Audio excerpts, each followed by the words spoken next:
গ্রেপ্তার বাঁকুড়ার ইন্দাসে তৃণমূল নেতা রেজাউল খান। শ্লীলতাহানির চেষ্টা, প্রাণনাশের হুমকি এবং অস্ত্র দেখিয়ে ভয় দেখানোর অভিযোগ।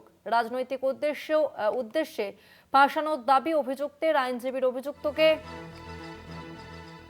অভিযুক্তকে 3 দিনের পুলিশ হেফাজতের নির্দেশ দিয়েছে পুলিশ। রাজনৈতিক উদ্দেশ্য ফাঁসানোর দাবি অভিযুক্তের আইনজীবীর।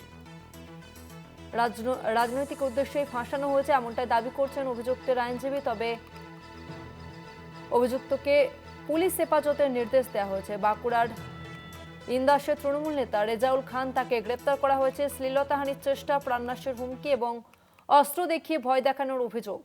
রাজনৈতিক উদ্দেশ্যে ফাঁসানোর দাবি অভিযুক্তের আইনজীবী, তিনি এমনটাই দাবি করেছেন। অভিযুক্তকে 3 দিনের পুলিশ হেফাজতের নির্দেশ দেওয়া হয়েছে।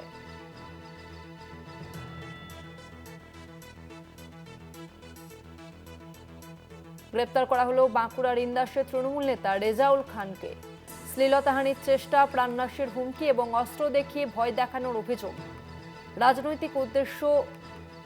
রাজনৈতিক উদ্দেশ্যে ফাঁসানোর দাবি অভিযুক্তের আইনজীবীর। অভিযুক্তকে 3 দিনের পুলিশ হেফাজতের নির্দেশ দেওয়া হয়েছে।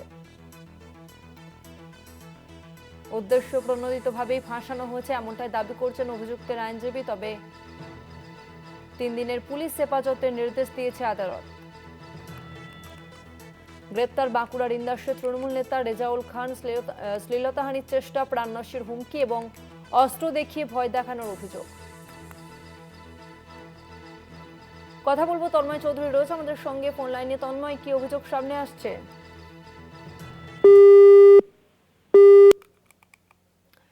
সম্ভবত যোগাযোগ বিচ্ছিন্ন হয়েছে। আরো একবার জানাবো, গ্রেপ্তার করা হলো বাঁকুড়ার ইন্দাসের তৃণমূল নেতা রেজাউল খানকে। শ্লীলতাহানির চেষ্টা, প্রাণনাশের হুমকি এবং অস্ত্র দেখিয়ে ভয় দেখানোর অভিযোগ।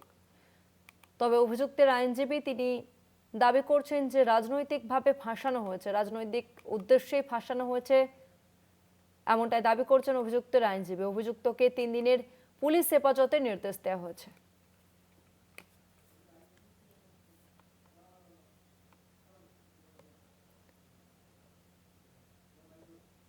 দাহানির করে চেষ্টাটা কেটে দিয়ে পরে করে লিখেছে এবং এইটা বলতে চাচ্ছে যে ঘটনাটা 18/4/26 ঘটেছে। তো এই তৃণমূলের ব্লক সভাপতি বিরুদ্ধে অভিযোগ কেন হচ্ছে বুঝতেই পারছেন। তো আমরা এটা মুভ করলাম, আমরা আমাদের পয়েন্ট বললাম, তাতে 3 দিনের রিমান্ড পেয়ার অ্যালাউ হয়েছে। কত তারিখ ডেট দিয়েছিল? 17 তারিখে ডেট দিয়েছে। ওরা চেয়েছিল 7 দিন।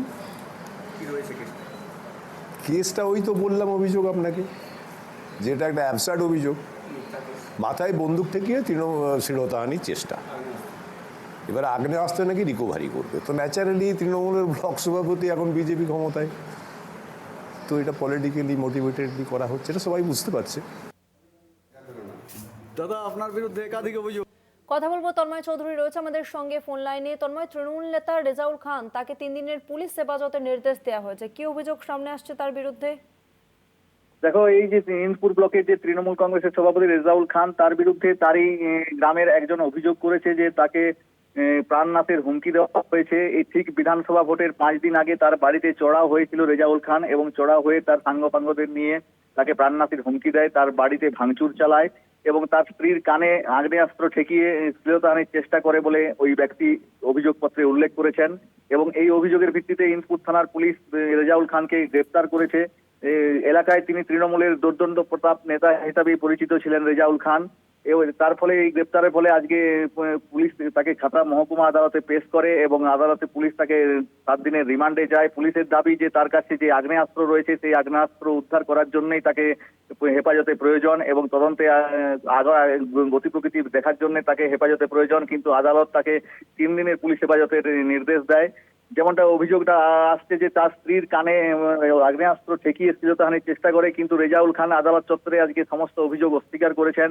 তিনি দাবি করেছেন যে রাজনৈতিক চক্রান্তে তাকে ফাঁসানো হয়েছে এবং তার আইনজীবীও দাবি করছেন যে রাজ্যের সরকারের পালাবদল হতেই কিন্তু এই দিকে দিকে তৃণমূল নেতাদের উপর এই ধরনের মিথ্যে অভিযোগ আনা হচ্ছে এবং এইভাবে তাদের গ্রেপ্তার করে তাদের রাজনৈতিক যে তৃণমূলের নেতারা তাদেরকে হেনস্থা করা হচ্ছে বলে তার আইনজীবীও কিন্তু দাবি করেছেন।